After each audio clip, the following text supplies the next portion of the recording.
Hindi ko na-explain. Hindi, tanong mo na. Ano? Magulo sila. Magulo sila. Tama ba ako sa 7. Mali ngayon. Mali! Sige nga, ano yung tanong niya?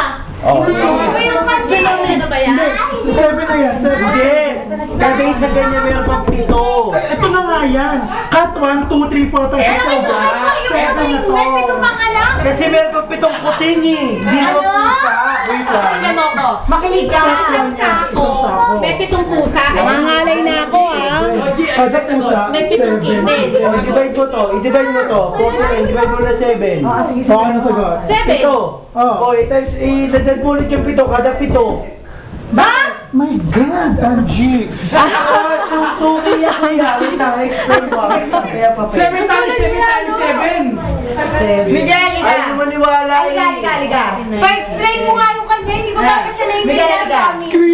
Oo, help. You shoot Pagkawa siya sa buwan. Halika nga. Hindi ka nakikinig sa amin, be. Wait lang. Makinig ka muna. Hindi, makinig ka muna. Ito sa isang sako na to, may pitong pusa. Ito na yung pitong pusa. Ito na yung pitong na pusa. Ito si Katwan. Si Katwan ang anak ng pitong kitten. Ayan. Sabi mo 7. Bakit ba yung 7? Bakit natin mo-multiply pa ng 7? Ito na yung si kitten sa. Ito si Katwan. Si Katwan, isa lang si... Ha? Dito, mag-focus ka lang dito. Ito si Katwan. Isa lang si Katwan, di ba? Pito ang anak. Si Katwan may Si Katwan may Ayan. Bakit ganyan magdadagdag? Bakit ang mga Indiana may pula sa noo? Ako sasagot. Ako sasagot. Ako sasagot. Ito yan kasi. Na-confirm! Hindi, tama. Basahin mo, hindi mabasa dito eh. O bakit? Explain mo. Kaya wait ka lang. Huwag ka pa maingay na tutulungan Good answer. Sabihin mo yung sagot. Dahil special sila na bola-bola. Dahil? Special sila na bola-bola. Okay. Hindi, ito yung sagot. Mga pusa yan, malilibo. Sabihin mo yung sagot, di ko mabasa. Tama ka na. Bakit nun? Malilibo, sino yun? Close naman ang sagot. Sagot. Ano ang sagot? mo? Go! Bakit ang mga Indiana may pula sa noo? Oh. Ang sagot para malaman kung asado o bola-bola. Okay. Ito! Pusang puti. Ano ba sagot? Hindi, ito. Luma na yan eh. Puting pusa pala. Ano ba sagot?